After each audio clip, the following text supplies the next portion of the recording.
जता जोडे ऐसा संतांचा महिमा झाली बोला याची सीमा तीर्थे पर्वकाळ वगी पाया पे सकळ ऐसा संतांचा महिमा झाली बोला याची सीमा तुका म्हणे देवा त्यांची केली पावे सेवा ऐसा संतांचा महिमा झाली बोला याची सीमा विठ्ठल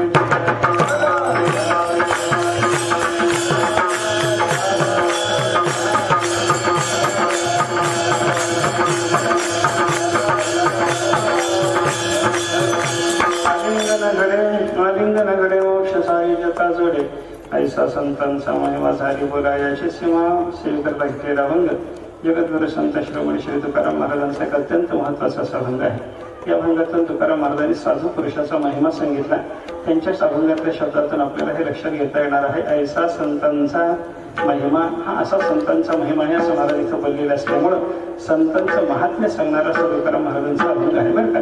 संतपर अशा प्रकरणातले तुकाराम महाराजांसारख्या साधू पुरुषाचे जे अभंग आहेत त्याच्यात दोन प्रकारचे वर्ग आपल्याला करता येतात। काही अभंग संतांचं लक्षण सांगतात आणि काही अभंग संतांचा महिमा सांगतात। विठ्ठल विठ्ठल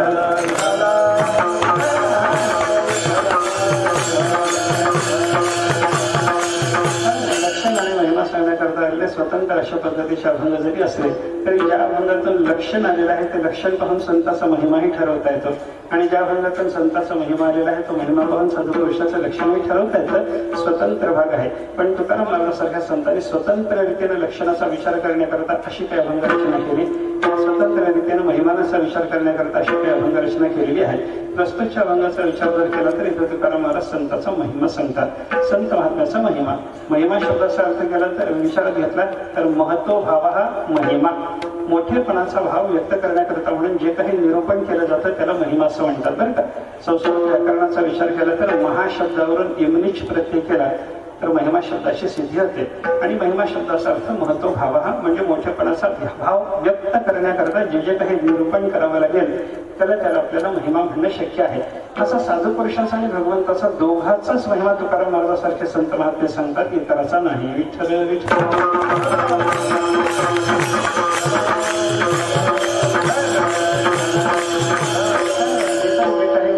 नाही त्याचं महिमान वर्णन करणं संतांना मान्य नाही।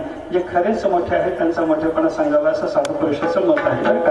परमात्मा खराच मोठा आणि संत महात्मा परमात्मा रूपातेला प्राप्त झालेला असल्यामुळे तोही खरा मोठा।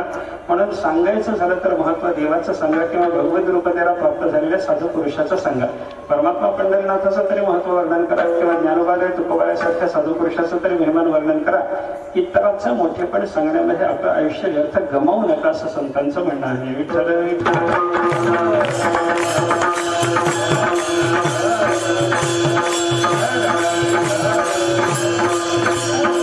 ज्यांच्या ठिकाणी खरा मोठेपणा नाहीच अशा लोकांचं मोठेपण सांगण्याचं कारण नाही।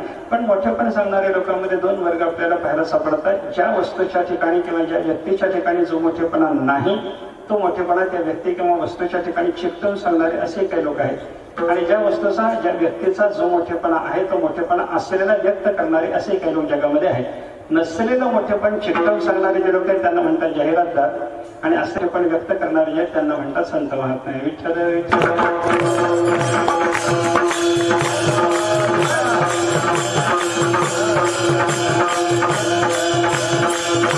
साधू पुरुषांनी संतांचा महिमा अनेक ठिकाणी व्यक्त केलेला आहे। भगवंताचे महिमान संतांनी सांगितलं आणि संतांचाही महिमान संत महात्म्याने सांगितलेला आहे। संत महात्म्याचा महिमान सांगत असताना त्याच्यामध्ये दोन वर्ग अभंगाचे आपल्याला करता येतात। काही अभंग असे आहेत की त्याच्यातून संतांचा स्वरूप महिमा सांगितला आणि काही अभंग असे आहेत की संतांचा त्याच्यातून स्वरूप महिमाच्या नंतर शक्तिरूपी महिमा वर्णन करून सांगितलेला आहे। अशी काही अभंग आपल्याला पाहायला सापडतात। दोन महिमान वर्णन करतानाचे दोन प्रकार, त्याच्या महात्म्याच्या ठिकाणी असलेली शक्ती व्यक्त करणं किंवा त्या महात्म्याचं स्वरूप सांगणं। दोन्ही पद्धतीच्या महिमानाला एकत्र उदाहरण जर पाहायचं झालं तर ज्ञानेश्वर महाराजांच्या ज्ञानेश्वरीच्या 10व्या अध्यायातल्या मंगलाचरणातली पहिली ओवी दोन्ही प्रकारचं महिमान सांगणारी आहे असं आपल्याला म्हणता येतं। नमो विशालबोध विदग्धा विद्या रविंद्र प्रबोधा पराप्रमेय प्रमदा विलासिया तीन विशेषणाने ज्ञानेश्वर महाराजांनी तिथं सद्गुरूचा गौरव केला। त्याच्यापैकी पहिल्या दोन विशेषणातून शक्तिरूपी महिमा आहे आणि शेवटच्या विशेषणातून स्वरूप महिमा आहे। विठ्ठल विठ्ठल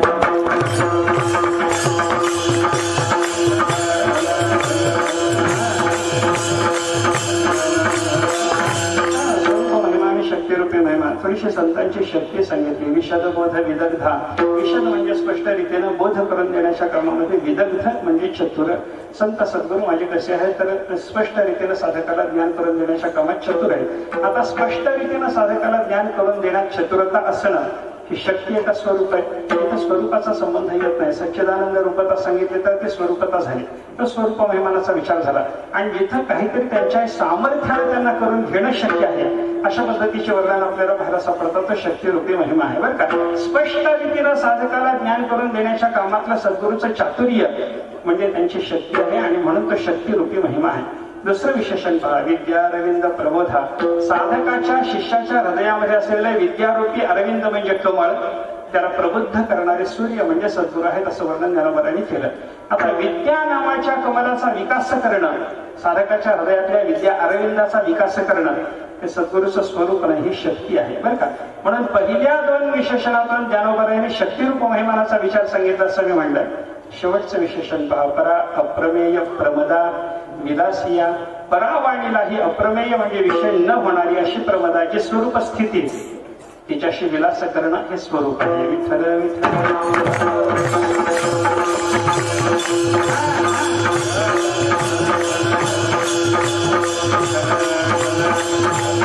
संतांचा महिमा सांगत असताना दोन पद्धतीने संतांनी सांगितलेला आहे, शक्तिरूपी आणि स्वरूप महिमा. स्वरूप महिमानाचा विचार सांगत असताना सगळ्याच्या सगळ्या संतांचा स्वरूप महिमा एकच आहे. आनंद रूपता त्यांची सांगितली. साहित्य मोक्षाला प्राप्त झालेले संत महात्म्यात असं सांगितलं. ज्ञान रूपी आहे संत महात्म्य असं सांगितलं. सच्चिदानंद रूपी आहेत असं त्यांचं वर्णन केलं. स्वरूप महिमा एकरूप असतो. सगळ्याच्या सगळ्या संतांचा स्वरूप महिमा एकरूप आहे. ज्ञानोबाचा स्वरूप महिमा सांगत असताना संतांची भाषा आहे का, सर्व सुखाची लहरी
ज्ञानेश्वर महाराजांचं वर्णन करताना नाथमातांनी सांगितलं, ज्ञानोबा म्हणजे सर्व सुखाची लहरी आहे. सर्व सुखरूपी सागरावर निर्माण झालेली एक लहरी म्हणजे लाट. लाट दिसायला वेगळी जरी असली तरी असायला सागराशी अभिन्न आहे. हा विचार करता सर्व सुखाची लहरी म्हणजे सर्व सुखरूपी सागर हे ज्ञानेश्वर महाराजांचं नाथ महाराजांनी केलेलं वर्णन बघा.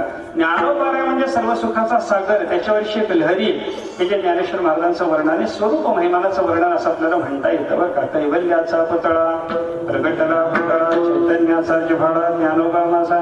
ज्ञानेश्वर महाराज म्हणजे कैवल्याचा पुतळा, मोक्षाचं मूर्तिमंत रूप हे ज्ञानेश्वर महाराजांचं केलेलं वर्णन जर आपण पाहिलं तर याला आपल्याला स्वरूप महिमा म्हणता येतो. असा स्वरूप महिमा सांगून काही अभंगातून लक्षण आहे शक्तिरूपी महिमानाचा विचार केलेला आपल्याला पाहायला सापडतो बरं का. शक्ती साधू पुरुषाच्या शक्तिरूपी महिमानाचं चिंतन करताना अशा अभंगामध्ये शक्तिरूप महिमा सांगणाऱ्या अभंगाचे दोन वर्ग आपल्याला पाहता येतात. काही अभंगातून विशिष्ट संतांची शक्ती सांगितली आणि काही अभंगातून सामान्यरित्या सर्व संतांची शक्ती सांगितली. विठ्ठल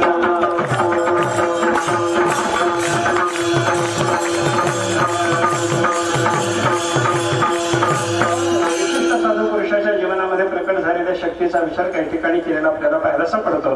रेड्याच्या मुखातून वेद बोलवला ज्ञानेश्वर महाराजांनी.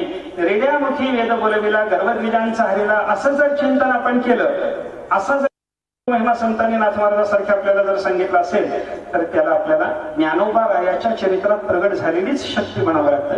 कारण रेड्याच्या मुखातून वेद बोलवणं इतर संतांना अशक्य आहे असं समजू नका. तुकाराम महाराजांनाही ते शक्य आहे, निवृत्तीनाथ महाराजांनाही ते शक्य आहे, नाथ महाराजांनाही ते शक्य आहे. पण ती शक्ती प्रगट झाली ती फक्त ज्ञानोबारायांच्या चरित्रामध्ये. गोवऱ्यातून विठ्ठल विठ्ठल ध्वनी उमटवून दाखवणं फक्त जनाबाईच्या चरित्रात प्रगट झालेली शक्ती आहे. इतर संतात नाही समजायचं कारण नाही. त्या संतांच्या चरित्रात ती शक्ती प्रकट झाली एवढं चिंतन करा. आणि म्हणून विशिष्ट संताचा शक्तिरूपी महिमा सांगणारे असे ते अभंग असं आपल्याला म्हणता येतं. चालविली जडभिंती म्हणलं की विशिष्ट रीतीनं ज्ञानोबारायांचा महिमा. रेड्यामुखी वेद बोलविला म्हणलं की विशिष्ट रीतीनं ज्ञानोबारायांचा महिमा. सदेह वैकुंठाला जाणं हे चरित्र जर आपण पाहिलं तर ती शक्ती केवळ तुकाराम महाराजांच्या चरित्रात प्रगट झालेली दिसते. विठ्ठल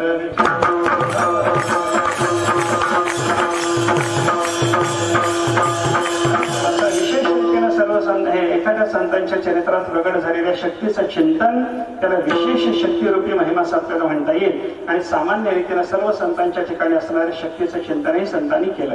साधू पुरुषाची सामान्य रीतीनं शक्ती काय? साधकाचं कल्याण करणं, साधकाचं परमकल्याण करणं, त्याला मोक्ष प्राप्त करून देणं, सायुज्य मोक्ष प्राप्त करून देणं ही संतांची सामान्य रीतीनं सर्वांची शक्ती आहे. आणि अशा एका सामान्य शक्तीचं चिंतन तुकाराम महाराजांनी अभंगाच्या पहिल्या चैत्रात केलं. आणि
मोक्ष सायुज्यता जोडे ऐसा संताचा महिमा अशा पद्धतीचा आहे. काय आहे?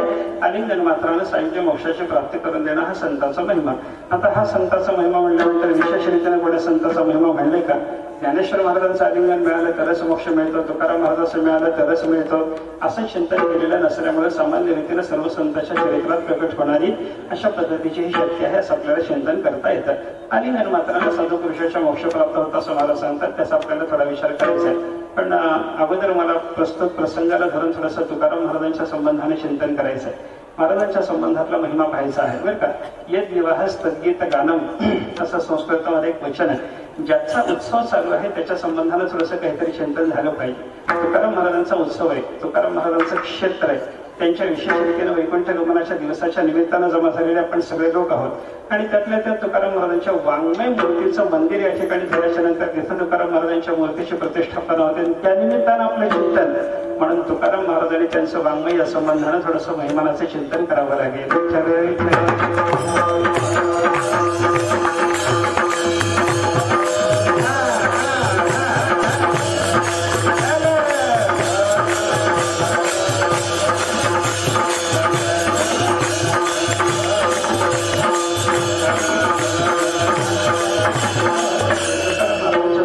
चिंतन करत असताना आपल्याला अधिक बोलायचं तसं तर काही कारण नाही. पण उत्सवच त्यांचा असल्यामुळे त्यांच्या संबंधानं थोडंसं बोललं पाहिजे म्हणून बोलायचं. आपल्याला बोलता येईल तर त्यांच्या संबंधानं म्हणून बोलायचं नाही, तर त्यांच्या संबंधानं बोलल्याच्याशिवाय आपलं भागत नाही म्हणून बोलायचं. त्यांच्या संबंधानं बोलल्याच्याशिवाय आपलं कल्याण होत नाही म्हणून बोलायचं. भागत नाही याचा अर्थ पोट भरत असं मला म्हणायचं नाही, तर त्यांचं चिंतन केल्याच्याशिवाय आपलं परमकल्याण होणार नाही. परमकल्याणाच्या दृष्टीनं त्यांच्या संबंधानं थोडंसं चिंतन केलं पाहिजे म्हणून थोडं चिंतन आपल्या समोर ठेवतो. योग्य वाटलं घ्या, नाहीतर माझं मला मदत करा. तुकाराम महाराजांसारख्या साधू पुरुषाच्या संबंधानं रामेश्वर भट्टांनी केलेलं वर्णन बघा. स्वरूप महिमानाचा विचार आपण आता पाहत होतो. त्याच्यात आपण पाहिलं संतांना प्राप्त झालेली स्वरूप स्थिती म्हणजे त्यांचा स्वरूप महिमा आहे. रामेश्वर भट्टाने तुकाराम महाराजांच्या स्वरूप स्थितीचं वर्णन करताना शब्द वापरले तुका विष्णू नाही. जसा तुकाराम महाराज म्हणजे साक्षात महाविष्णू आहेत. आता तुकाराम महाराज साक्षात महाविष्णू आहेत हे जसं त्यांच्या परब्रह्म स्वरूपतेकडे पाहून ठरवायचं, त्याप्रमाणे त्यांचं चरित्र आणि भगवंताचं चरित्र याच्याकडे साम्य पाहून सुद्धा ठरवता येतं. विठ्ठल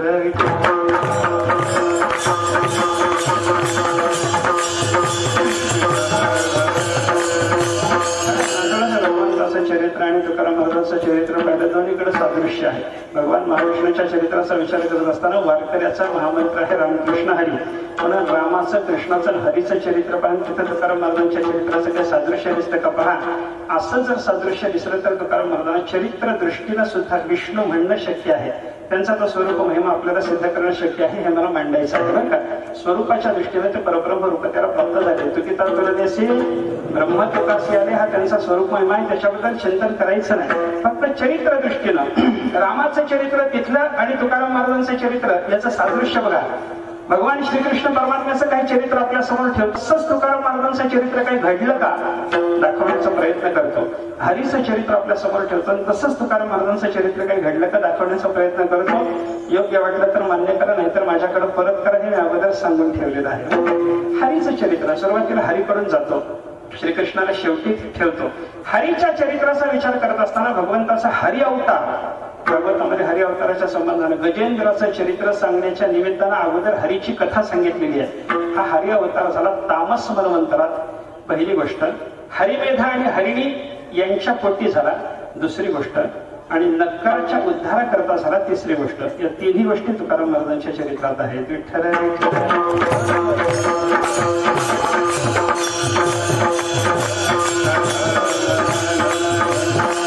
हरी अवताराचा काल जर आपण पाहिला तर तो तामस मनवंतराचा काल आहे.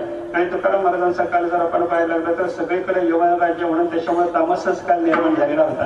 तमोगुण प्रधान प्रवृत्तीची मंडळी जगामध्ये जास्त झालेली अशाच काळात तुकाराम महाराजांचा अवतार म्हणजे हरीचा अवतार तामस मनवंतरात, तुकोबारायचा अवतार तामस काळामध्ये. एवढंच म्हणा, मनवंतर जरी न म्हणलं तरी तामस काळ आहे ही गोष्ट आपल्याला याच्यातून लक्षात घ्यायची आहे.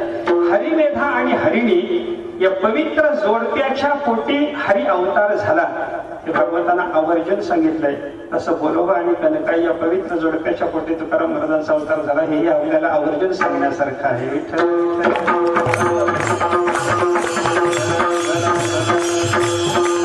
नक्कराचा उद्धार करण्याकरता गजेंद्राला त्या मगरीनं धरला होता, तेव्हा गजेंद्राला भगवंताचा धावा केला आणि त्या नक्कराचा उद्धार करण्याकरता, नक्कराच्या तावडीतून गजेंद्राला सोडवण्याकरता भगवंताचा हरी अवतार झाला. ही कथा जर आपण लक्षात घेतली तर नक्कर त्याच्यापासून मुक्त करणं, नक्कर म्हणजे मगर, मगरीची मुक्तता करण्याकरता म्हणून भगवंताचा हरी अवतार. आणि तुकाराम महाराजांसारख्या साधू पुरुषाच्या संबंधाने चिंतन करत असताना पंचदशेतला पहिला श्लोक साधू पुरुषाच्या चिंतनाचा पहा.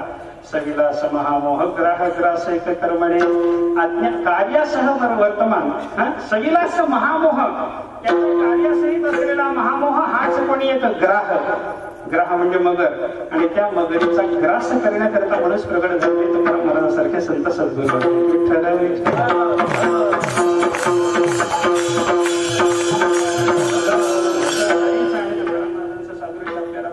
त्याप्रमाणे रामाचं आणि तुकाराम महाराजांचं हे सादृश्य सांगता येणं शक्य आहे बरं का. रामाचं चरित्र सांगत असताना रामाचं सगळं सरळ सरळ आहे ते सांगत असताना पहिली गोष्ट आपल्याला रामायणामध्ये सांगितलेली पाहायला सापडते. रामाचं नाव सुद्धा सरळ आहे, त्याच्यामध्ये कुठं जोडाक्षर नाही. तुकाराम महाराजांच्या नावाकडे पहा, तिथं सुद्धा कुठं जोडाक्षर नाही. ज्ञानेश्वर महाराजांचं नाव पाहिलं तर तिथं जोडाक्षर आहे, पण तुकाराम महाराजांच्या नावाचा विचार जर आपण करायला गेलो तुकाराम, राम या शब्दात जसं सारल्य आहे तुकाराम या शब्दामध्ये सुद्धा सारल्याचा विचार आपल्याला करता येतो. एक सादृश्य रामाच्या बाबतीमध्ये वर्णन करत असताना मारीचानं असं रावणाला सांगितलं राम विग्रहवान धर्म. रामचंद्र प्रभू म्हणजे विग्रहवान धर्म आहे, मूर्तिमान धर्म आहे. रामाचं वर्णन तुकाराम महाराजांचं वर्णन हे अशाच पद्धतीचं आहे. शास्त्र श्रेष्ठाचार अविरुद्ध क्रिया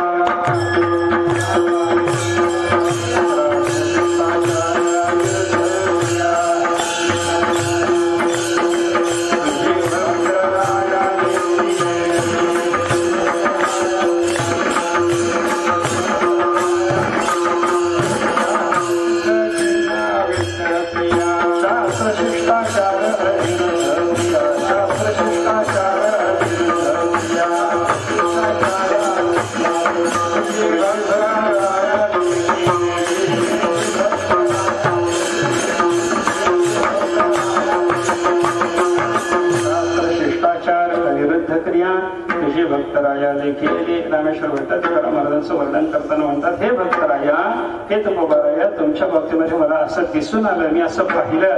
काय पाहिलं? तुमची क्रिया पाहिली. कशी पाहिली? शास्त्र शिष्टाचार अविरुद्ध क्रिया. तुमची सगळीच्या सगळी क्रिया शास्त्र आणि शिष्टाचाराला अविरुद्ध आहे. शास्त्रावरून धर्म करतो. वेदोखिर धर्ममूलम स्मृतिशीलेच तद्विदाम आचारश्चैव साधूनाम स्वस्यच प्रियमात्मनः एतच्च त्रिविधम पाप्राहो साक्षात धर्मस्य रक्षणम. मनुष्याला धर्म जाणून घ्यायचा असला तर त्याच्याकरता पहिलं प्रमाण सांगितलं शास्त्र. वेदातूनच धर्म जाणून घ्या. वेद म्हणतो तो धर्म. श्रुती प्रमाण धर्म हा वेद प्रणिहितो धर्मो ह्यधर्मस्थ विपर्यय. वेदानं सांगितलं की त्याला धर्म म्हणायचा, आणि वेदाने जी क्रिया निषिद्ध म्हणून सांगितली त्याला अधर्म म्हणायचं. जे करायला सांगितलं, जे विहित म्हणून सांगितलं ते सगळं धर्मीय. शास्त्रावरून धर्म करतो एक, आणि शास्त्रावरून जो धर्म कळून घेण्याची व्यवस्था नाही तो धर्म शिष्टाचारावरून जाणून घ्यायचा असतो दोन. तुकाराम महाराजांच्या क्रियेमध्ये दोन्ही पद्धतीचं चिंतन रामेश्वर भट्टाने मांडले. रामेश्वर भट्ट म्हणतात, शास्त्रानं सांगितलेली क्रिया तुझी देखी येली आणि शिष्टाचारानं सांगितलेली क्रिया सुद्धा तुझ्या ठिकाणी मी देखी येली. विठ्ठल विठ्ठल.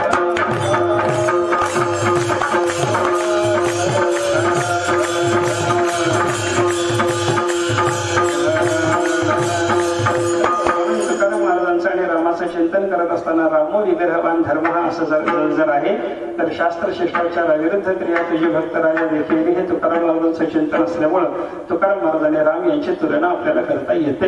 एक मुद्दा आपण पाहिला, रामाचं आणि तुकाराम महाराजांचं नाव याच्यात सारल्य आहे, पहिली गोष्ट.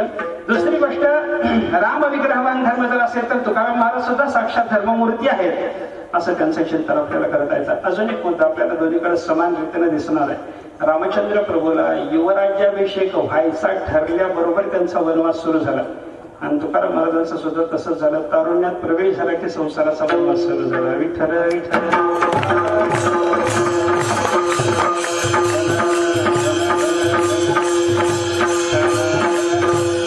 अजून एक सादृश्य आपल्याला लक्षात घेता येण्यासारखं आहे. रामाचं दंभानं ज्यानं रूप धारण केलं त्याच्याही अंतःकरणामध्ये काम राहत नाही असं चिंतन आहे. रामचंद्र प्रभूच्या चरित्रामध्ये अशी कथा आहे, रावणानं सीतेचं हरण केलं, अशोक वाटिकेत तिला नेऊन ठेवलं. अनेक पद्धतीनं त्या सीतेचं मन आपल्याकडे वळवण्याचा रावणानं प्रयत्न केला, पण सीतेचं मन वळेना. एका दिवशी रावणाचं त्या कुंभकर्णाचं भाषण झालं. कुंभकर्णाला रावणानं उठवलं, बोलत बसला. काय कुंभकर्णा? काय म्हणे दादा? काय माझं असं म्हणणं होतं की म्हणजे सीतेचं मन माझ्याकडे वळलं पाहिजे. कोण ही सीता? रामाची भार्या. तिला तुम्ही इथं आणलं का? पण तिला आणलेलं म्हणे, त्याचं माझ्याकडे मन वळावं अशी माझी अपेक्षा, पण त्याचं माझ्याकडे मन वळतच नाही. अनेक प्रयत्न झाले पण सीतेचं मन माझ्याकडे वळत नाही. रावणानं जेव्हा सांगितलं तेव्हा कुंभकर्ण म्हणायला लागला, माझ्या दृष्टीने एक उपाय करून पाहायला हरकत नाही म्हणे. काय करावं? एकच उपाय माझ्या दृष्टीने आता शेवटचा कर म्हणे. काय? तो रामाचं रूप घे आणि तिच्याकडे जा, तिचं मन तुझ्याकडे वळेल म्हणे. रावणाला सांगितलं, ते करून पाहिलं. मग बिघडलं कुठं? काय झालं? त्याच्यात तुला लाभ झाला नाही का? सीतेचं मन तुझ्याकडे वळलं नाही का? रावणानं सांगितलं, रामाचं रूप घेतल्याच्या नंतर सीतेचं मन माझ्याकडे वळेल न वळेल हा भाग स्वतंत्र, पण रामाचं रूप दंभानं धारण केल्याच्या नंतर सुद्धा माझ्या अंतःकरणात तिच्याविषयीचा काम जो होता तोच नाहीसा झाला. विठ्ठल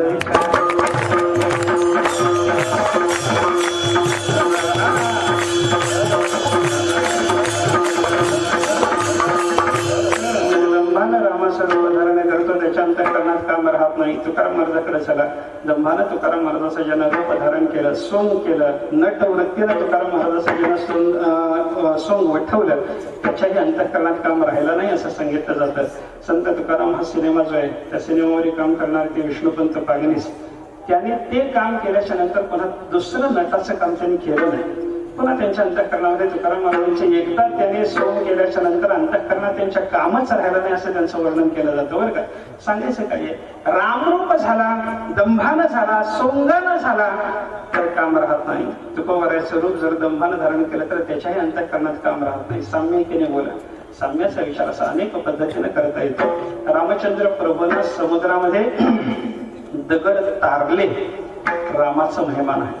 तुकाराम महाराजांचं तेच महिमान आहे. राघवे सागरा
रक्षिले, दुसरा पाठ काय रक्षिले.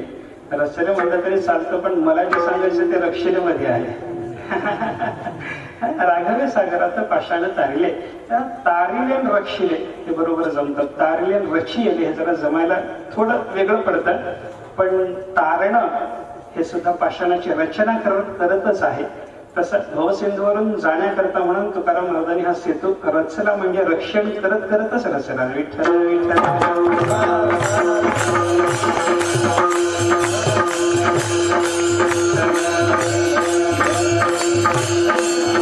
कोणत्याही पाठाची उपेक्षा नाही बरं का. स्थितस्य गतिश्चिंतनीय शास्त्राचा नियम आहे. तुमच्यासमोर जो पाठ येईल त्याची वाट लावा, त्याची संगती लावून द्या, त्याची संगती लावून द्या.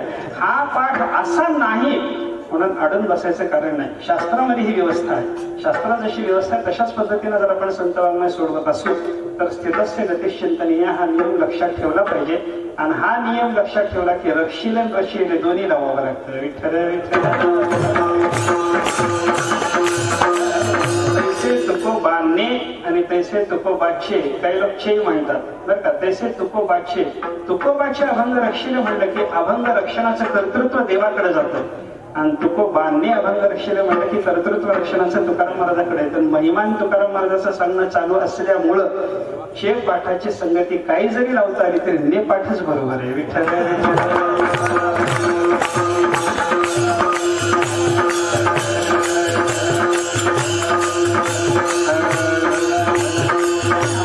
तुकाराम महाराज म्हणजे राम आहेत, आपण तेच बोलायला लागलो. त्याला धरून जर मग पुन्हा तुकाराम महाराज राम म्हणून रामाकडे जरी कर्तृत्व गेलं तरी काही बिघडत नाही. पण प्रत्यक्ष तुकाराम महाराजाकडे जर महिमानाचं चिंतन आणायचं झालं तर चेत सोडून ने पाढिया. तैसे तुकोबाने अभंग रक्षिले. तुकाराम महाराजांनी अभंग तारले, रामचंद्र प्रभूला दगड तारले. याच्यातून आपल्याला तुकाराम महाराजांचं चरित्र आणि रामचंद्र प्रभूचं चरित्र याच्यातलं सादृश्य दाखवणं शक्य आहे. हरीचं चरित्र, तुकाराम महाराजांचं चरित्र त्याच्यातलं थोडंसं सादृश्य पाहिलं. रामाचं चरित्र, तुकाराम महाराजांचं चरित्र त्याच्यातलं सादृश्य पाहिलं. आता कृष्णाचं चरित्र आणि त्याच्यातलं तुकाराम महाराजांचं चरित्र याच्यातलं थोडंसं सादृश्य आपल्याला पाहायचं आहे. भगवान श्रीकृष्ण परमात्म्याचं दशमस्कंदामध्ये पूर्वार्धात आलेलं जे चरित्र आहे त्या चरित्र संबंधानं अनेकांचे, अनेक टीकाकाराचे अनेक मतप्रवाह जरी असले तरी बऱ्याच टीकाकाराचा एक सूर दिसतो. भगवंतांनी अनेक देवांच्या अहंकाराचा, गर्वाचा परिहार करण्याकरता केलेली लीला म्हणजे दशमाचा पूर्वार्ध आहे. विठ्ठल विठ्ठल.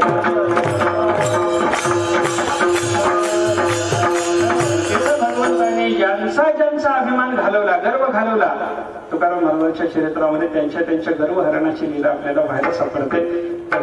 आपण पहिलं चरित्र पाहणार आहोत यज्ञ पत्न्याच्या प्रकरणाचं. भगवान श्रीकृष्ण परमात्मा अरण्यामध्ये गेलेले. अरण्यात जात असताना देवाने त्या दिवशी शेजारी वगैरे बरोबर नेलेली नव्हती. कोणत्याही गोपाळच्या बरोबर शेजारी नव्हती. कात्यायनी व्रत करणाऱ्या त्या गोपिकांचे मनोरथ पूर्ण करण्याच्या निमित्तानं भगवान निघालेले, भल्या पहाटे निघालेले. शेजारी घ्यायला सगळे गोपाळ विसरलेले. रानात गेल्याच्या नंतर दुपारच्या वेळेला जेव्हा सगळ्यांना भूक लागली तेव्हा भगवंतांनी सगळे गोपाळ भगवंताच्याकडे सगळे गोपाळ आले. म्हणायला लागले देवा काय भूक लागली, खाना म्हणे शेजाऱ्या. कोणी शेजारी आणलेली नाही देवा, तुम्ही सुद्धा आणलेली नाही, आम्ही सुद्धा आणलेली नाही. अन्नाची व्यवस्था पाहिजे. व्याकुळ झालेले सगळे गोपाळ पाहिल्याबरोबर भगवंतांनी त्यांना सांगितलं रे जवळ तिथे ज्या अर्थी धूर दिसतोय तिथे काहीतरी यज्ञ वगैरे चाललेला आहे असं मला जाणवतं. तुम्ही तिथं जा, तिथल्या ब्राह्मणांना अन्न मागा. याज्ञिक ब्राह्मण, यज्ञ करणारे ब्राह्मण तुम्हाला अन्न देतील. ते अन्न घेऊन आपलं पोटभर जेवण होईल. भगवंताच्या आदेशानुसार सगळे गोपाळ गेले. त्या ब्राह्मणांच्या समोर उभे राहिले. त्यांचा यज्ञ चालू होता. ते यज्ञ प्रकरण त्यांनी सगळ्या गोपाळांनी पाहिलं आणि पाहून तिथं उभं राहून त्या ब्राह्मणांना अन्नाची याचना केली. भगवान श्रीकृष्ण परमात्मा इथं वनात जवळ आलेले आहेत. त्यांना भूक लागलेली आहे. त्यांनी अन्नाची याचना केली आणि त्यांच्यासाठी अन्न पाहिजे, तुम्ही अन्न द्या. ते यज्ञिकापैकी काही लोक त्यांच्या अंगावरच उठले, मारायला जाऊ या गोपाळांना. गोपाळांना त्याने सांगितलं अन्न वगैरे काही नाही म्हणे, अजून यज्ञ व्हायचा, पूर्णावती व्हायची, देवाचा नैवेद्य व्हायचा, आमची जेवण व्हायची, मग तुमचा विचार म्हणे. आत्ताच तुम्हाला काही मिळायचं नाही. अंगावर खेक असले, धावत गेले. गोपाळ रडवेला चेहरा करून भगवंताकडे परत आले. देवाने विचारले काय रे, जाऊन आलो म्हणे देवा. अन्न दिलं त्याने, अन्न नाही दिला. मार द्यायचा होता पण थोडा पडायचा राहायला म्हणले. देवा मी कशा तरी धावत पडत आलो. देवा त्यांच्याकडे कशाला पाठवलं म्हणे, त्यांच्याजवळ काय आहे. त्या यज्ञ प्रकरणाचं गोपाळांनी भाबड्या वृत्तीने केलेलं जे वर्णन आहे नामदेवरांनी फार सुंदर शब्दामध्ये ते मांडलेले आहे बरं का. नामदेवराला म्हटलं, नामदेवराय त्या गोपाळाच्या मुखातून बोलतात देवा आम्हाला सांग बरं, आम्ही तिथे गेलो. अरे त्यांनी काय चालवले आम्हाला काही कळालं नाही म्हणे. कृष्णा का 5 खासा उथळ दिसते. देवाला ते बोलायला लागले की देवा, तिथं त्या यात्रिकांनी 5 उथळ खड्डे खणलेले आहेत. श्रौत यागामध्ये 5 अग्नीची स्थापना करून त्याच्यात हवन असतं. 5 यज्ञकुंड असतात बरं का. दक्षिणाग्नी, गार्हपत्य, आहवनीय, सत्य, अवसत्य अशी त्यांची नावं आहेत. 5 कुंडामध्ये 5 अग्नी स्थापन करून वेगवेगळ्या अग्नीच्या संबंधाने काही कार्य करायचं असतं म्हणून त्यांनी ते स्थापन केलेले ते अग्नी. ते गोपाळ म्हणायला लागले 5 खासा उथळ दिसती लहान भिंती त्या जवळी.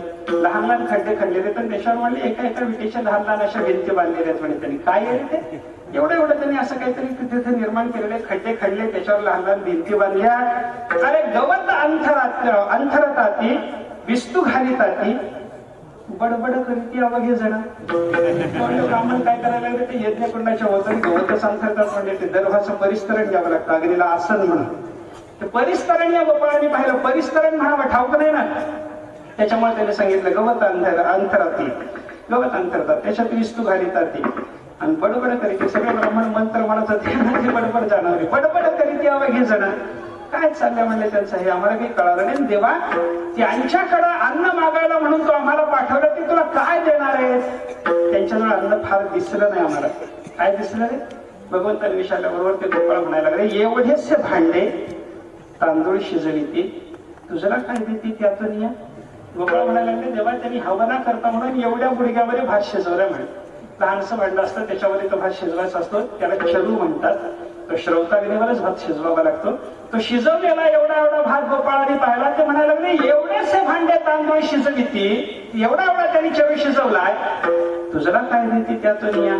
त्यातून तुला काय देणार आहेत? कशाला आम्हाला त्यांच्याकडे पाठवलं? ते अंगावर खेकसायला लागले, देवा, अन्नाची व्यवस्था तिथं झाली नाही, तो आम्हाला अन्न तिथं जाऊन मागायला सांगू नको, वेगळी व्यवस्था कर. याची जाणीव त्या यज्ञपत्नीला होती. यज्ञपत्नीने भगवंताचा महिमा ऐकलेला होता. देवाचं दर्शन होण्याचा आज प्रसंग आला. खऱ्या यज्ञभोक्त्याला आज हे अन्न समर्पण करण्याचा प्रसंग आहे हे जाणवलं. आणि त्या सगळ्या यज्ञपत्नीने अन्न घेतलं. त्या सगळ्या धावत भगवंताच्या दर्शनाकरता निघाले. ते जेव्हा गेल्या तेव्हा या सगळ्या याज्ञिकांचे डोळे उघडले. याज्ञिक म्हणायला लागले, सगळ्या बायकाच आमच्या दैवत चांगलंय म्हणे, आमचं दैव मात्र चांगलं नाही. विठ्ठल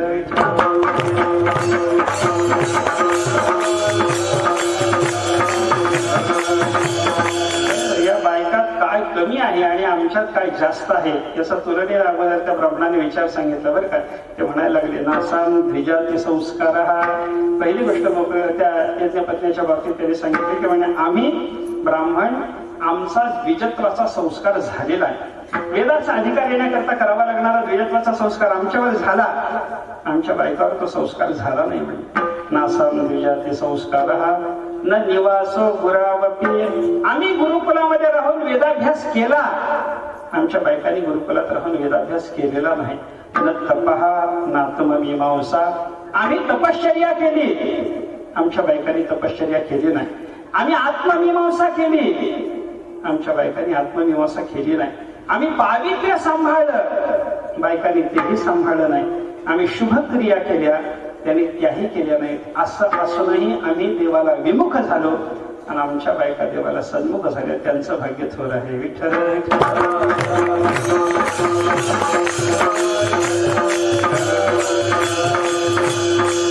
भगवंताची सन्मुखता ज्याच्यानं जोडते, ज्याला जोडली तो सद्भाग्य. असं चिंतन करून भगवंताच्या त्या संबंधानं आमच्या पत्न्याचं भाग्य उदयाला आलं, आमचा मात्र भाग्योदय झाला नाही असं म्हणून स्वतःच्या ठिकाणी असलेलं द्विजत्व वगैरे, बहुज्ञता, वेदज्ञता, तप, आत्ममीमांसा याचा त्या ब्राह्मणांना असलेला जो अभिमान होता, गर्व होता, त्याचा भगवंतांनी अशा पद्धतीनं परिहार केला. द्विजांचा म्हणजे भूदेवांचा गर्व परिहार करण्याकरता केलेली ती यज्ञपत्नीच्या प्रकरणातली लीला आहे. इथला भगवंतांनी जो गर्व हरण केला तो ब्राह्मणाचा. तुकाराम महाराजांच्या चरित्रामध्ये जर आपण विचार केला तर रामेश्वर भट्टाचा अभिमान घालवण्याच्या निमित्तानं तुकाराम महाराजांनी भूदेवांचाच अभिमान घालवलेला आहे.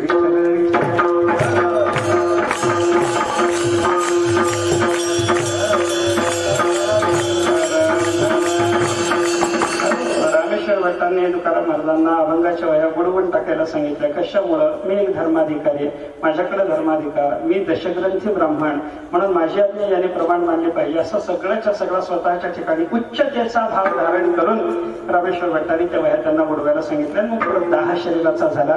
तो 10 शांत होण्याकरता ज्ञानोबराची शरणागती स्वीकारली. ज्ञानेश्वर महाराजांनी इथं घेऊन तुकाराम महाराजांच्याकडे पाठवल्यानंतर मग तुकाराम महाराजांच्या कृपेने त्यांच्या शरीराचा दाह शांत झाला.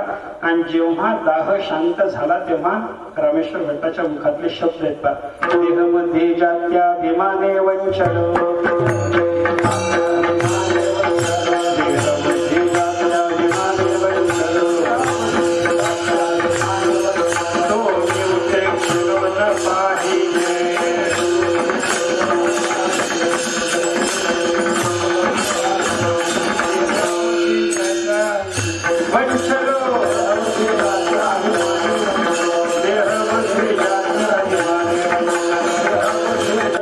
वंचलो. त्यांनी सांगितलं तुकाराम महाराजांपासून मी वंचित झालो. कशामुळे? देहबुद्धी अडली आहे म्हणून, आणि जातीचा अभिमान अडवाला म्हणून. मी ब्राह्मण, मी दशग्रंथी, मी वेदपाठी, मी धर्माधिकारी, मी बहुज्ञ, मी श्रोत्रिय, असा माझ्याविषयी मला अभिमान निर्माण झाला. त्याच्यामुळे मी तुकाराम महाराजांपासून वंचित राहिलो. महाराजांना त्याने नंतर प्रार्थना केली. महाराजांचा अधिकार कळाल्यानंतर, आपली चूक लक्षात आल्याच्या नंतर त्याने तुकाराम महाराजांना प्रार्थना केली. तो मी उपेक्षिलो न पाहिजे, आशाही माझी महाराज तुम्ही उपेक्षा करू नका.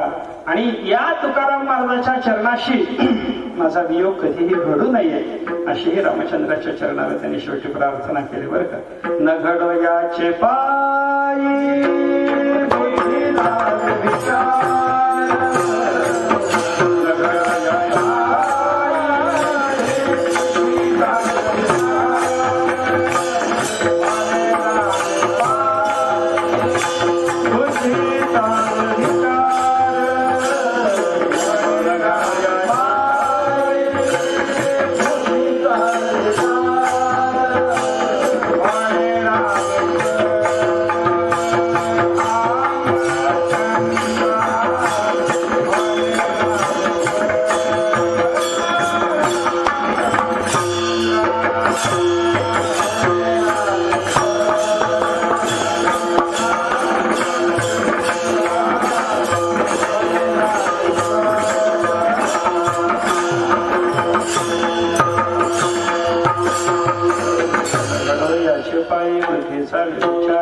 म्हणे रामेश्वर रामचंद्राच्या चरणी त्यांनी प्रार्थना करत असताना शेवटी रामेश्वर भट्टांनी सांगितलं यांच्या चरणाशी माझ्या बुद्धीचा व्यभिचार घडू नये, म्हणजे बुद्धीनं अन्यत्र दुसरीकडे कुठे जाऊ नये. तुकाराम महाराजांच्या चरणाचं सेवन करावं, तुकाराम महाराजांच्या चरणाचं सेवन करावं. या विचारावर जे रामेश्वर भट्ट आले तो गर्व गेल्यामुळे आले की नाही बोला. रामेश्वर भट्टांचा गर्वपरिहार झाला हे तुकाराम महाराजांचं चरित्र, आणि यज्ञ पत्न्यांच्या पतींचा गर्वपरिहार झाला हे श्रीकृष्ण परमात्म्याचं चरित्र. बघा तुम्ही सादृश्य आहे की नाही? नसेल तर परत सांगूनच ठेवले त्या अगोदरच आपल्याला. दुसरा अभिमान आहे इंद्राचा अभिमान. इंद्राला झालेला अभिमान भगवंतांनी घालवला अशा पद्धतीची कथा आपल्याला पाहायला सापडते. गोवर्धनाची लीला भगवंताची पहा. सगळ्याच्या सगळ्या गोकुळामध्ये काहीतरी उत्सवाची तयारी चाललेली आहे. भगवंताच्या लक्षात आले. भगवान श्रीकृष्ण परमात्म्याने नंद बाबाला विचारले, बाबा काय चाललं म्हणे? गावात सगळ्या त्या उत्सवाची तयारी चाललेली दिसते. कशाचा उत्सव आहे? कोणता उत्सव? नंद बाबांनी समजावून सांगितलं, बाबा आपण गवळी आहोत, मग आपल्याकडे गोधन असतं, मग या गोधनाचं जिवंत राहणं हेच आपल्या संपत्तीचं जतन आहे. बरोबर? मग हे गोधन जिवंत राहण्याकरता त्याला चारा लागतो, मान्य. आणि हा चारा पिकण्याच्या करता म्हणून पाऊस लागतो, मान्य. तो पाऊस देणारा जो इंद्र, त्या इंद्राचं यजन आपण दरवर्षी करत असतो. इंद्रयागाची तयारी चाललेली आहे. देवानं ऐकून घेतलं आणि इंद्राचा अभिमान घालवायचा देवाच्या अंतःकरणावर विचार पक्का ठरलेला असल्यामुळे देवानं नंदबाबाला समजावून सांगितलं, बाबा आपण गवळी मान्य, आपल्याकडे गोधन आहे मान्य, आपलं गोधन जगलं पाहिजे, वाटलं पाहिजे मान्य. याला जगण्याकरता असू दे, याला जगण्याकरता चारा लागतो मान्य. हा चारा येण्याकरता पाऊस पडावा लागतो, तो इंद्र देतो हे मात्र मान्य नाही. मग काय मान्य? चारा येण्याकरता गोवर्धनावर चारा उगवतो, त्याचं यजन करा. गोवर्धन आपल्या गाई वासरांना जगवतो, तो आपल्या गाई वासरांना चारा देतो. इंद्राचं यजन करायचं कारण काय? म्हणजे कर्म अनुकूल असेल फल चांगलं मिळतं, कर्म प्रतिकूल असेल फल चांगलं मिळत नाही. आपलं समष्टीचं कर्म गोकुळ आपलं पाऊस पडण्याला जर अनुकूल नसलं तर इंद्र काय पाऊस पाडणार आहे का? इंद्राचा याग करू नका, गोवर्धनाचा याग करा. देवानं सांगितल्यामुळे सगळ्या गोकुळवासियांना ते पटलं. भगवंतानी गोवर्धनाचा याग करायला लावला. गोवर्धनाचं यजन झालं. माझ्या यजनाचा दिवस आणि त्या दिवशी गोवर्धनाचं यजन कृष्णाने करायला सांगितलेलं लक्षात घेतल्याबरोबर इंद्र रागवला. तो संवर्तक मेघांना बोला म्हणायला लागला की म्हणे गोकुळावर वृष्टी करा, 7 दिवस धोधार वर्षाव करा, सगळं गोकुळ वाहून टाका म्हणे. इंद्राची आज्ञा झाली. वर्षावाला प्रारंभ झाला. भगवान श्रीकृष्ण परमात्म्याने तो गोवर्धन उचलून गोवर्धनाच्या खाली सगळ्या गोकुळांना बोलवून गोकुळाचं रक्षण केलं. 7 दिवसानंतर वर्षाव थांबला. भगवंतानी गोवर्धन जागच्या जागी ठेवला. इंद्रानं पाहिलं गोकुळ सगळं जिवंत आहे असं लक्षात आल्याच्या बरोबर भगवंताचा महिमा जाणून भगवंताला शरण इंद्राला देवाचं स्तवन वगैरे केलं. इंद्राचा अभिमान अशा पद्धतीने गोवर्धन लीलेमध्ये भगवंतानी घालवला. तुकाराम महाराजांच्या चरित्रामध्ये प्रसंग आहे. पाऊस पडायचं काम इंद्राचं आहे ना. तुकाराम महाराजांच्या चरित्रामध्ये अवर्षणाचा प्रसंग येतो. पाऊसच पडला नाही, दुष्काळ पडला, सगळी संपत्ती गेली. आणि अशा अवस्थेमध्ये पाऊस पाडावा म्हणून इंद्राला वाटत होतं तुकाराम महाराज मला शरण येतील. पण तुकाराम महाराजांनी सांगितलं बरी या दुष्काळे पीडा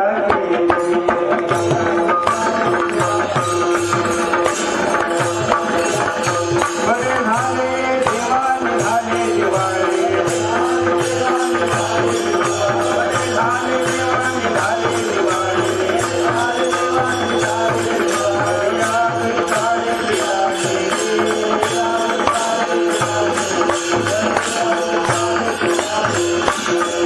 झाले देवा निघाले दिवाळे दुष्काळी पीडा केली बरं झालं म्हणे. दुष्काळ पडला बरं झालं, या दुष्काळानं त्रास दिला बरं झालं, अन्न पिकलं नाही बरं झालं, बायको एक अन्न करून मिळली बरं झालं. हे सगळंच्या सगळं ऐकल्यानंतर इंद्राचा अभिमान टिकेल का? त्याच्या सामर्थ्याकरता त्याची प्रार्थना करण्याच्या ऐवजी त्याचं सामर्थ्य तिरस्कृत करणारी तुकाराम महाराजांची भाषा इंद्रानं ऐकली. अभिमान इंद्राचा गळाला महाराज. असं भगवान श्रीकृष्णाच्या चरित्राचा विचार केला तर तिथे इंद्राच्या अभिमान नाशाची लीला आहे. आणि तुकाराम महाराजांच्या चरित्रामध्ये सुद्धा इंद्राच्या गर्वनाशाची लीला आपल्याला पाहायला सापडते. विठ्ठल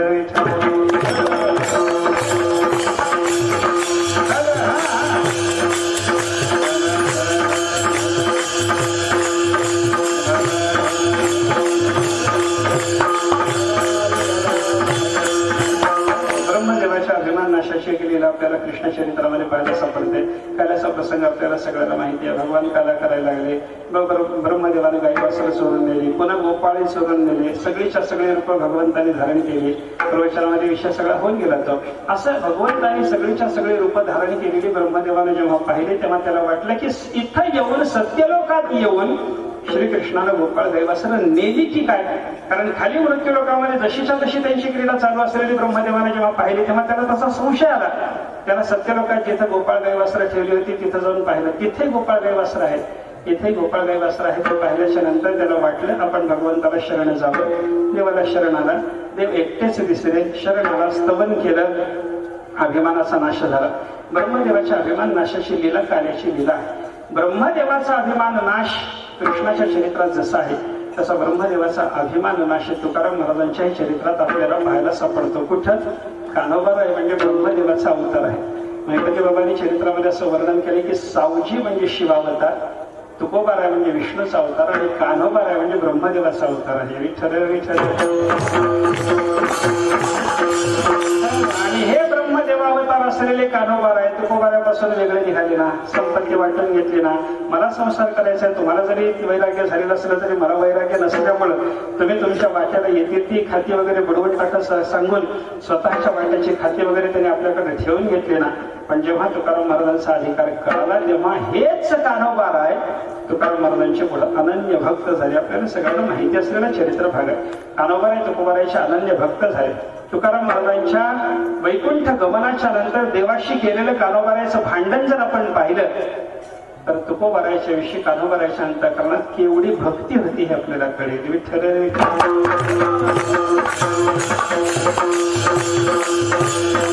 त्याच प्रसंगामध्ये ते बोलून गेले, उचित अनुचित सांभाळले नाही. कान्हा म्हणे काही बोलू आता. तुकाराम महाराजांच्या संबंधाने औचित्य अनुचितपणा काय आहे, उचित काय अनुचित काय, जे माझ्याकडून लहान भाऊ म्हणून सांभाळला जायला पाहिजे होतं सांभाळले नाही. उचित अनुचित सांभाळलं नाही. कशामुळे? गर्व होता थोडासा. असंच आपल्याला म्हणावं लागेल बरं का. पण पुढे तुकाराम महाराजांच्या विषयीचा श्रद्धाभाव निर्माण झाल्याच्या नंतर अनन्य भक्ती तुकाराम महाराजांची जागी झाली. तेव्हा त्यांच्या विषयीच्या भक्तिभावाने वैकुंठाला ते गेल्याच्या नंतर देवाशी भांडताना आणि देवाला सांगितलं, देवा तुझं ब्रह्मज्ञान जळून जाऊ दे, म्हण तुझ्या रिद्धी सिद्धी मोक्ष सगळ्याच्या सगळ्या कल्पना गुंडाळून ठेव दे, माझ्या भावा वेगळी, माझ्या भावाला वेगानं आणून दे देवा, एवढंच मला पाहिजे. ही जी भाषा आहे ना पुढची गर्व नाशानंतरची आहे. विठ्ठल विठ्ठल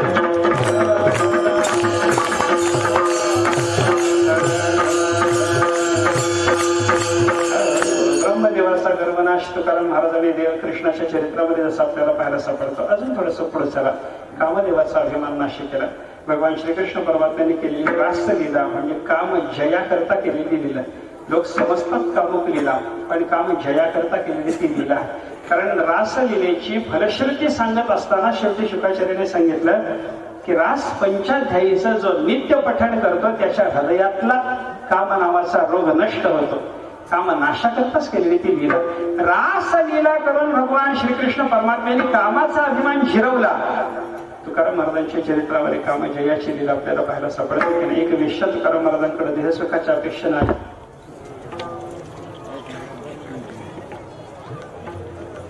भगवंताने रासलीला केली तसे तुकाराम महाराजांच्याकडे देहसुखाच्या अपेक्षेने आलेली वेश्या तिला तुकाराम महाराजांनी परत पाठवून दिले केले. पराली येणारे रखुमाई समान ते गेले नेमून ठाईचे जाई होतो माते न करी सायास हरे विष्णुदास तैसे न हो. महाराजांनी तिला सांगितलं परस्त्री आमच्याकरता रखुमाई समान माई आणि त्याच्यामुळे तो जाईचं परत जा, तुझ्या खटपटीला काही यश मिळायचं नाही. जाई होतो माते न करी सायास, तो सायास करू नको. महाराजांनी वापरलेले पुढचे शब्द फार जपून आहेत. आम्ही विष्णुदास तैसे नहो, आम्ही तसे नाही. तसे नाही म्हणजे तसे शब्दाचा अर्थ विनाकारण अलबत्त्या गरबत्त्याकडे न्यायचं नाही बरं का. तसे शब्दाचा अर्थ तसे शब्दातून तुकाराम महाराजांना अभिप्रेत कोण आहेत? येडशेकर भाऊ सांगायचे बघा महाराज. तैसे म्हणजे 60-60 हजार वर्ष तपस्या करायची, रंभा आली की गमावून बसायचे. तैसे न हो. विठ्ठल विठ्ठल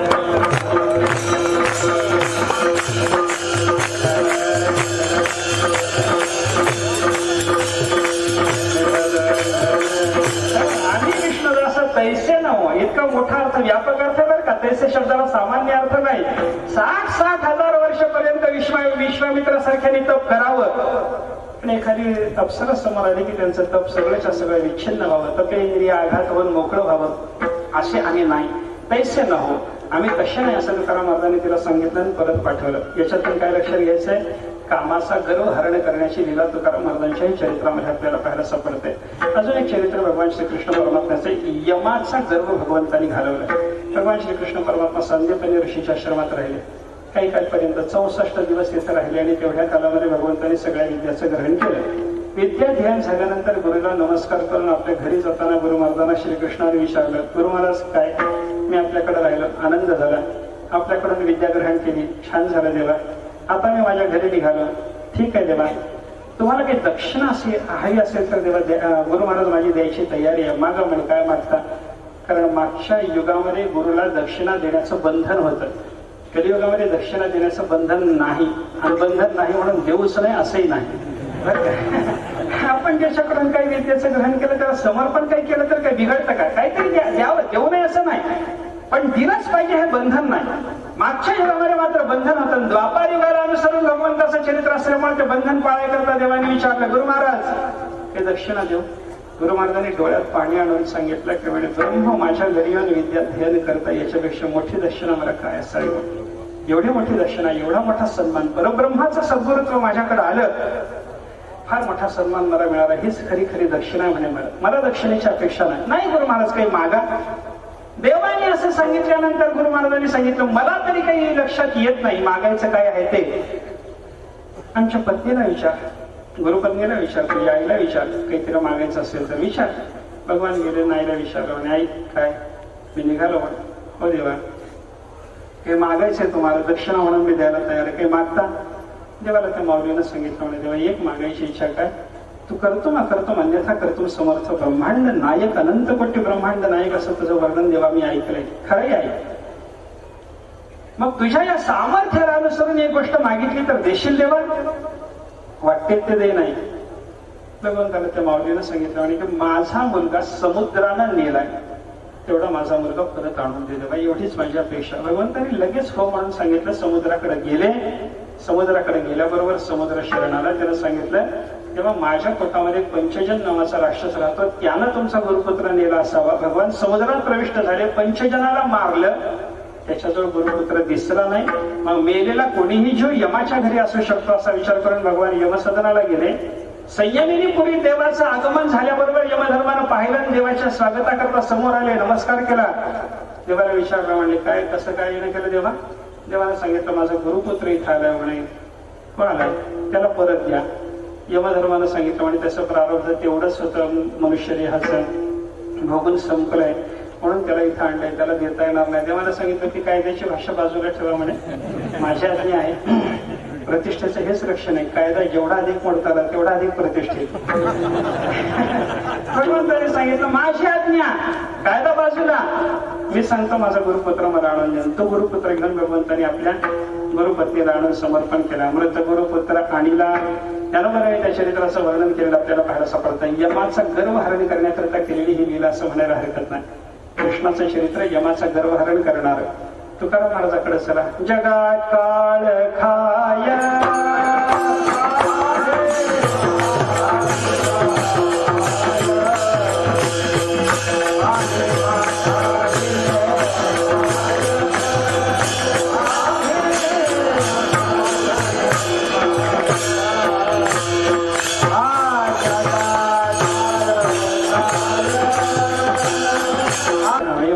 दिले पाय. काय दिले पाय? जास्त कृपा झाली यमावर अजून बरं का. आम्ही एकच पाय म्हणत होतो, थोडी कृपा होती. आता हे दोन्ही पाय ठेवून कालियाच्या डोक्यावर नाचावं तसं यमाच्या डोक्यावर नाचणंच आहे. विशेष कृपा आहे. दिले पाय आम्ही माथा दिले पाय. यमधर्म अंतकाळामध्ये प्रल्हाद आहे. ध्रुवाकडे जसा यमधर्म आला तसा तुकाराम महाराजांच्याकडे येऊन माझा अंगीकार करा म्हणायला लागला. महाराजांनी सांगितलं अंगीकार करतो. तदुत्तान पद पुत्रो ददरशांतकमागतम मृत्योः मूर्ध्नि पदं दत्त्वा. भागवतातला शब्दप्रयोग एकवचनी. मृत्योः मूर्ध्नि पदम. बरं का, मृत्यूच्या मस्तकावर पाय ठेवून ध्रुवबाळ विमानामध्ये चढले आणि तुकाराम महाराज मात्र दोन्ही पाय ठेवून विमानामध्ये चढले. विठ्ठल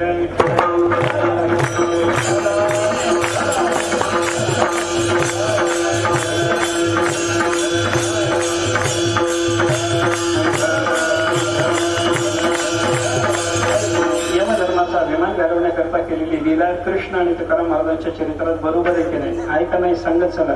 नसलं तर परत करायचं आहे हे लक्षात ठेवा. त्याच्यानंतर शेवटची एक लीला सांगतो. भगवान श्रीकृष्ण परमात्म्याच्या चरित्रामध्ये वरुणाच्या अभिमान नाशाची एक लीला घडली. भगवान श्रीकृष्ण परमात्म्याचे पिता श्री नंद बाबा एका दिवशी भल्या पहाटे उठले, यमुने स्नानाला गेले. तीर्थामध्ये किंवा जलाशयावर जाऊन स्नान करण्याची ती वेळ असते. ठराविक वेळेला स्नान केलं तर चालतं. भलत्या वेळी जाऊन जर आपण जलाशयात स्नान करायला लागलो, जलदेवतेचा अनादर होतो आणि वरुणाचा कोप होतो. भगवान श्रीकृष्णाचे पिताश्री तेव्हा जेव्हा स्नानाला गेले होते त्यांना वाटलं पहाट झाली, पण ती होती मध्यरात्र. आणि यमुनेत हे स्नानाला गेल्याबरोबर वरुणाच्या दूतांनी यांनी जलदेवतेचा अनादर केला. अशा भावनेनं त्यांना पकडलं, वरुण लोकात नेलं. वरुण लोकात नंदबाबाला नेल्याच्या नंतर इकडं दुसऱ्या दिवशी गोकुळात सगळ्या नंदबाबा दिसेना म्हणून गोंधळ सुरू झाला. कुठे गेले कुठे गेले कुठे गेले? सगळे भगवंताला म्हणायला लागले देवा तुमचे पिताश्री दिसत नाही ना. स्नानाला गेले एवढंच आम्हाला माहिती आहे, पुढं काय झालं ठाऊक नाही. भगवंताने थोडंसं चिंतन केलं. यमुनेत आले, यमुनेतून वरुण लोकात आले. वरुण लोकात आल्याबरोबर वरुणाला स्वागत केलं आणि भगवंताला विचारलं म्हणे देवा कशा करता येणं केलं? अरे म्हणे माझ्या वडिलाला तुझ्या सेवकाने आणलेलं दिसतं, तेवढं परत कर बरं.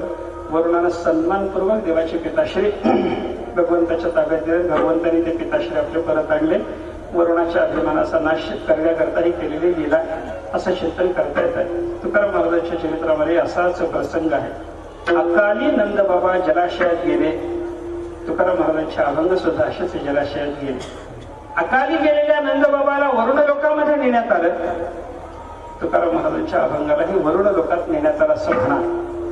नंदबाबाला भगवंतानी वरुण लोकातून परत आणलं. तुकाराम महाराजांचे नेलेले सगळेच्या सगळे अभंग काय नंदबाबाचा सन्मान करून वरुणानं परत पाठवले. तुकाराम महाराजांच्या लिहिलेल्या अभंगाचं सगळ्याच्या सगळ्या चिंतन करून वर्णाने ते भगवंताच्या बरोबर परत पाठवले.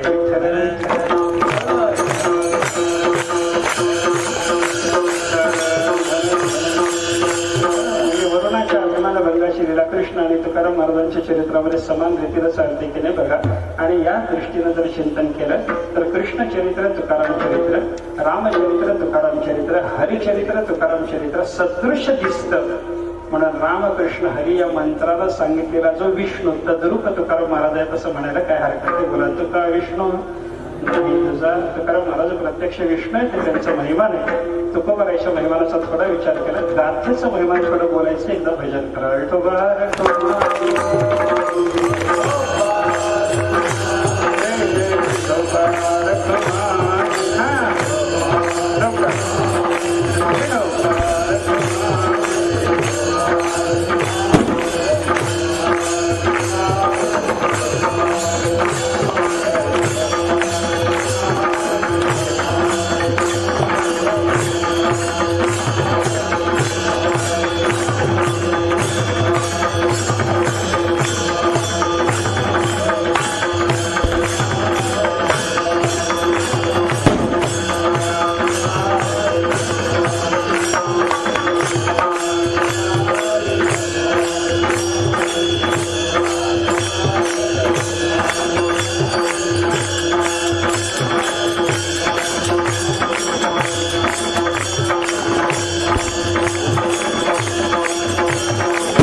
ऐसा संतांचा महिमा झाले बोला. याची सीमा अभंगाचा विषय थोडा बाजूला ठेवून मी विषयांतर करून बोलतो आणि संतांच्या महिमानाला धरून बोलतो. एवढं मात्र विषयांतर झालेलं नाही, एवढं सूत्र लक्षात ठेवा. यद विवाहस तद्गीत गाणं हे सूत्र मी धरलेलं आहे. उत्सव तुकाराम महाराजांचं असल्यामुळे त्यांचं वर्णन करायचं म्हणून मी बोलायला लागलो. तुका विष्णू नाही तुझा हे तुकाराम महाराजांच्या महिमानाचं चिंतन आपण केलं. आता तुकाराम महाराजांच्या वाङ्मय मूर्तीचं थोडंसं चिंतन करा. तुकाराम महाराजांसारख्या साधू पुरुषाचा सहज शब्द, दयाचे विसाट शब्द, सुखे म्हणो येती वेद यास तेषां स्वैरकथा ताईव भवंती शास्त्राणी, त्या महात्म्याच्या मुखातून बाहेर पडलेला स्वैर शब्द, स्वैरकथा हा योग वासिष्ठात आलेला शब्द स्वैरकथा हा आहे. आणि ज्ञानेश्वर महाराजांनी वापरलेला शब्द विसाट शब्द आहे बरं का. तुकाराम महाराज असंच वर्णन करतात, सहज बोलणे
सहज बोलण्याचा नितोपरिषद येतात. विसाट शब्द म्हणजे शास्त्र असतं. तसं तुकाराम महाराजांच्या मुखातून बाहेर पडलेलं हे सगळ्याच्या सगळं गाथारूपी शास्त्र आहे. या शास्त्राचं आपण चिंतन केलं. हे काव्य तुकाराम महाराजांना या काव्याची सहज स्फूर्ती झाली म्हणून तुकाराम महाराजांनी केलं. नामदेवरायांनी आणि परमात्मा पंढरीनाथांनी आज्ञा केली म्हणून हे काव्य तुकाराम महाराजांनी रचलं. प्रासादिक असं हे काव्य आहे आणि काव्याची जेवढी काही प्रयोजन आहे तेवढी सगळीच्या सगळी प्रयोजनं तुकाराम महाराजांच्या या काव्याला लागू पडणारी आहे. मम्मटांनी काव्याच्या प्रयोजनाचा विचार सांगितला. काव्यम यशसे अर्थकृते व्यवहार विदे श्वेतरक्षतये सद्य परनिर्वृतये कांता संमिततयोपदेशयुजे असा प्रयोजनाचा विचार आहे. काव्यम यशसे पहिल्यांदा काव्याचा विचार सांगितला. कवीनं यशाकरता काव्य रचावं, आपलं यश जगात पसरावं, आपल्याला चांगला कवी लोकांनी म्हणावं याच्याकरता कवी काव्य रचत असतो. काव्याने यशलाभ होतो, यश त्याचं पसरतं. आता दुपारी आपण ऐकलं कवींची गणना करत असताना कनिष्ठिकेवर कालिदास बसल्याच्या नंतर कालिदासाच्या जोडीचा कवी मिळाला नाही म्हणून या बोटाचं अनामिका नाम सार्थ झालं. अद्यापित तुल्य कवीर भावात अनामिका सार्थवती बभूव. कालिदास एकमेव कवी. उपमा कालिदासस्य भारवे हे अर्थगौरव दंडिना पदला नित्यम मागे संचित त्रयो गुणाः. सगळ्याच्या सगळे गुण माग कवीच्या ठिकाणी आहेत. यश आहे कवींनी रचलेल्या काव्याचा पहिला परिणाम यश त्याला प्राप्त होणं. तुकाराम महाराजांनी रचलेल्या या गाथेचं यश गाताना रामेश्वर भट्टासारख्या विद्वानांनी काय सांगितलं. चहुवेदाचे हे केले विवरण अर्थही गहन करोनिया. दशग्रंथी ब्राह्मण सांगतो याला महत्व आहे बरं का. ज्याला वेदाचं शून्य ज्ञान आहे त्या माणसाला तुकाराम महाराजांची गाथा म्हणजे 4 वेदाचं विवरण म्हणणं याला महत्व नाही. दशग्रंथी ब्राह्मण असलेले रामेश्वर भट्ट सांगतात की बाबा हे 4ही वेदाचं विवरण आहे, याच्यामध्ये गहन अर्थाचं विशदीकरण आहे. महत्व याला म्हणतात यश. अमृताची वाणी वरुषला शुद्ध घरी त्या शुद्धाईसा खोड. यश यशसे अर्थकृते काव्याच्या योगाने अर्थलाभ होतो. या माघ कवीला म्हणे संस्कृतामध्ये असलेलं ही जे हे अव्यय की नाही, ही हला वेलांटी ही अव्यय संस्कृतामध्ये बहुतेक आजपर्यंत सगळेजण ह्रस्वच वापरत आले, पण दीर्घ ही अव्यय आहे. ही अव्यय दीर्घ असलेलं आजपर्यंत कोणाही कवीनं न वापरलेलं माघ कवीनं पहिल्यांदा वापरून दाखवलं म्हणून भोजराजाने त्याला 1,00,000 सुवर्ण मुद्रा दिल्या. अर्थकृते अर्थप्राप्ती करता काव्याचा उपयोग. तुकाराम महाराजांचं काव्य तुकाराम महाराजांचा अधिकार पाहून शिवाजी महाराजांनी नजरांना पाठवलं. परत केला महाराजांनी हा भाग स्वतंत्र. अर्थकृते काव्य आहे की नाही एवढं लक्षात घ्या. यशस्से अर्थकृते. त्याच्या पुढे व्यवहार विदे. माणसाला व्यवहार कळवून द्यावा याच्याकरता कवीनं काव्य रचायचं असतं. तुकाराम महाराजांनी व्यवहार कळवून दिला आपल्याला. मला जोडून या धन उत्तम व्यवहारे उदास विचारे करी. साधाही व्यवहार सांगितला, वैदिक व्यवहार हे सांगितला. विधी ने सेवा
समान फल देणार आहे.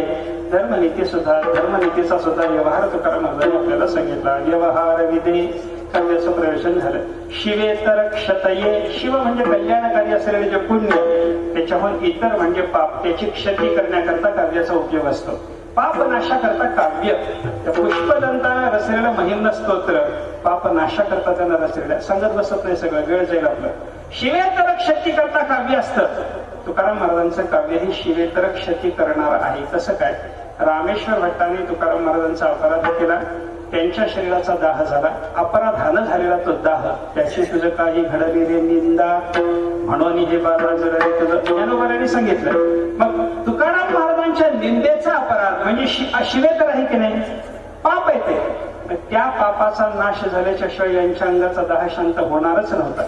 ज्ञानोबा यांनी त्यांना तुकाराम महाराजांकडे पाठवल्यावर ते तुकाराम महाराजांना जेव्हा शरण आले महाराजांनी अभंग उच्चारला. चित्त शुद्ध तरी शत्रुमित्र होती खाती सर्पतया. या अभंगाचा उच्चार झाल्याबरोबर अंगाचा दाह शांत होतो. शिवेतर क्षती झाल्याशिवाय दाह शांत झाला का बोला विठ्ठल.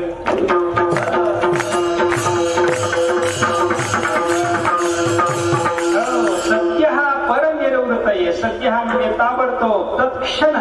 परनिर्वृत्ती, निर्वृत्ती म्हणजे सुख, पर म्हणजे श्रेष्ठ म्हणजे ब्रह्मसुख, मोक्ष प्राप्त करून देणारं काव्य.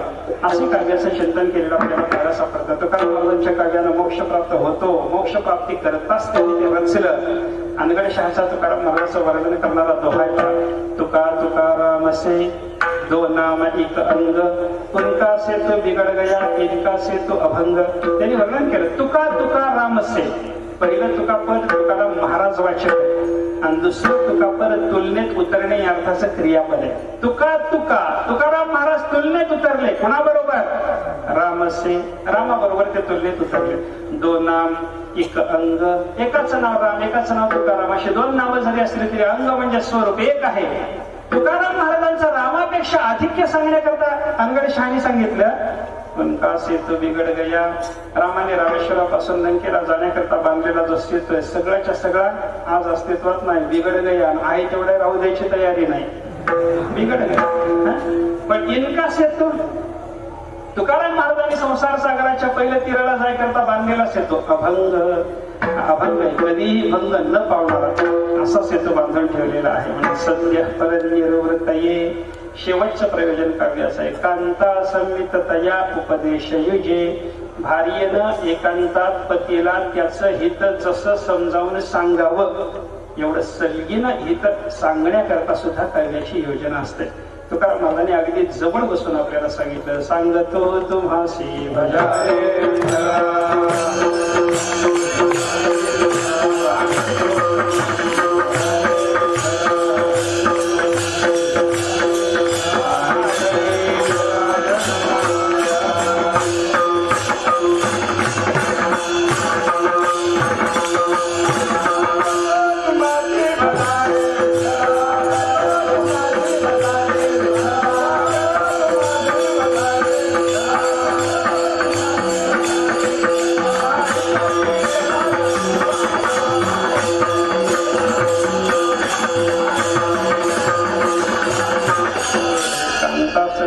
उपदेश योजे अशी काव्याची सगळीच्या सगळी प्रयोजनं तुकाराम महाराजांच्या गाथेनं सिद्ध होणारी असल्यामुळे हे श्रेष्ठ पद्धतीचं काव्य आहे. आणि काव्य रचणारा तो कवी. कवी म्हणजे कवी शब्द काही कविता करणे एवढ्याच अर्थानं वेदानं वापरलेला नाही. दुर्गम पथस्तात कवयो वदंती, तिथल्या कवी शब्दाचा उपनिषदातल्या अर्थ करताना जगद्गुरू शंकराचार्यांनी कवी म्हणजे ज्ञानी असा अर्थ केला. असे तुकाराम महाराज कवी म्हणजे ज्ञानी आहे. आणि अशा ज्ञानी महात्म्याचं भगवान महाविष्णूच्या चरित्राशी सादृश्य दिसून येत असल्यामुळे तुका विष्णू नाही तुझा. आणि त्या विष्णूच्या मुखातली वाणी म्हणजे विष्णूचा शब्द आणि देवाचा शब्द म्हणजेही देव. कारण गीता भागवत हे देवाचे शब्द असल्यामुळे जसे देवरूप आहेत तसे तुकाराम महाराजांचे शब्द सुद्धा तुकाराम महाराज रूप आहे. आणि तुकाराम महाराज रूप असल्यामुळे तुकाराम महाराजांचंही मंदिर पाहिजे आणि त्यांच्या शब्दाचंही मंदिर पाहिजे बरं का. तसं तर तुकाराम महाराज आपल्या वारकरी संप्रदायाचा कळस आहेत असं म्हणलं जातं. तुका झाला असे कळस बहिणाबाईंनी वर्णन केलेलं आहे. तुकाराम महाराज कळस आहेत पण कळसाचं पुन्हा मंदिर आहे आपल्याकडे. आपल्याला सवयच आहे मंदिराच्या अवयवाची आपण मंदिरं बांधली. खांबाचं मंदिर आपल्याकडे घ्या. ज्ञानेश्वर महाराज टेकून बसले की त्या खांबाचं देव. खांब म्हणजे मंदिराचा अवयव पण त्याचं स्वतंत्र मंदिर. भिंत म्हणजे मंदिराचा स्वतंत्र अवयव पण त्याचं स्वतंत्र मंदिर.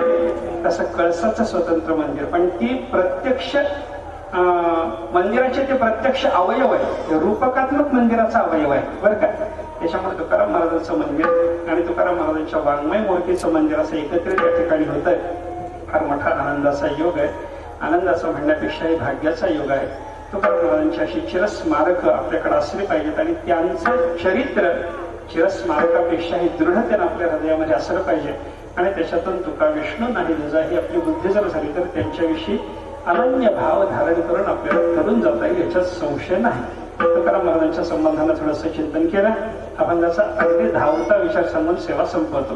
साधू पुरुषाचं आलिंगन प्राप्त झालं की मोक्ष प्राप्त होतो.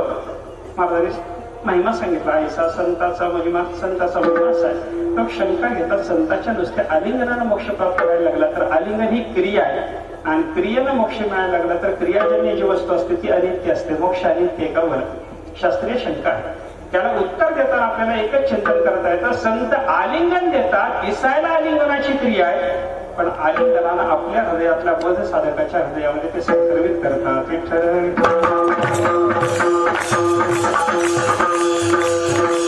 हृदय आले ये हृदयाचे ते हृदयी घातले. अर्जुनाच्या बाबतीत जसं देवाने केलं तसं संत महात्म्याचं आलिंगन प्राप्त झालं की त्यांच्या हृदयातला बोध आपल्या हृदयात संक्रमित होतं. बोधाचं संक्रमण झाल्याच्या नंतर सायुज्य मोक्षाला क्रियेनं तो प्राप्त व्हायला लागला असं म्हणण्याची आपत्ती आपल्यावर येत नाही. म्हणून संतांच्या आलिंगनानं मोक्ष, सायुज्य मोक्षाची प्राप्ती साधू पुरुषांच्या आलिंगनानं नव्हते. एवढा संतांचा महिमा, याच्या पलीकडे काही सांगता का? झाली बोलायची सीमा. मला सांगतात बोलायची सीमा झाली. बोलायची सीमा का झाली? सायुज्य मोक्ष म्हणजे परम प्रयोजन, त्याच्या पलीकडच्या फळाचा विचार करता येत नाही, तेही संतांच्या आलिंगनानं दिलं म्हणून बोलायची सीमा झाली. विठ्ठल अलीकडे येऊन सांगा, पुढे जाऊन सांगता येत नसेल, परम प्रयोजनाच्या पुढे जाऊन संतांचा महिमा सांगता येत नसेल, अलीकडे या. तीर्थे पर्व काळ अवघी पाया ते सकळ जगातले पवित्र करण्याच्या कामात समर्थ असलेली सगळी तीर्थ आणि सगळे पर्व काळ पवित्र होण्याकरता संतांच्या चरणाजवळ येतात. हा संतांचा महिमा आहे. अजून एक संतांचा महिमा महाराज शेवटच्या चरणातून सांगतात.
भेदाभावात या अवस्थेला प्राप्त झालेला तो महात्मा असल्यामुळे त्या साधूची केलेली सेवा देवाला प्राप्त होते. एवढा संतांचा महिमा आहे. ऐसा संतांचा महिमा, हा संतांचा महिमा. देवाच्या ऐवजी संतांची केलेली सेवा संताला प्राप्त होते. म्हणून तुकाराम महाराजांची सेवा करावी आणि तुकाराम महाराजांच्या वाङ्मय मूर्तीची म्हणजे गाथेची सेवा केली तरी तीही देवाला प्राप्त होणारी आहे. म्हणून गाथेचीही आपण सेवा करावी, त्याच्यानं देवाची सेवा करते. हा संतांचा महिमा आहे. याच्या पुढे काही बोलता का? झाली बोलायची सीमा. तुकाराम महाराजांनीच बोलायची सीमा झाली म्हणल्यानंतर आपल्याला वाढवता येत नाही. ज्ञानेश्वर